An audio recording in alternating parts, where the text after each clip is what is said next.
ہاں بہت زیادہ مشکلات ہیں. پہلے بھی مہنگائی بہت زیادہ ہے, لوگوں کی چیزیں سے جو ہے خرید و فروخت کے جو ہے وسعت سے باہر ہو چکی ہے. تو اس سے ہم یہی ہے کہ اپنی گورنمنٹ سے گزارش کریں گے کہ کچھ ریلیف دی جائے, اور اگر کم نہیں کرتے تو کم سے کم استحکام دیں, بڑا ہی نہیں. سب سے پہلی مین بنیادی چیز ہے کہ حکومت کو پیٹرول کا ریٹس کم کرنا چاہیے تاکہ تمام چیزوں کے ریٹس نیچے آ جائیں, اور بجلی کا ریٹ کم ہونا چاہیے.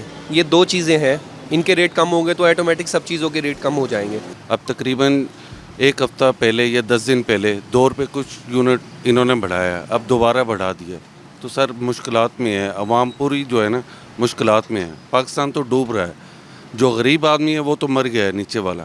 مجبوری ہے, اب ظاہری بات ہے, وقت تو گزارنا پڑے گا, کچھ بھی نہیں کر سکتے. بس یہی حالات کا اب سامنا کرنا پڑے گا, اور تو کوئی بات نہیں ہے. ہمارا تو کوئی زور ہی نہیں چلتا. زور چلے تو بات کریں نا آگے کسی سے. مجبوری ہے, اب کیا کر سکتے ہیں. اچھی بات نہیں ہے, غریب بندوں کا احساس کرنا چاہیے, ملک کا پورے احساس کرنا چاہیے.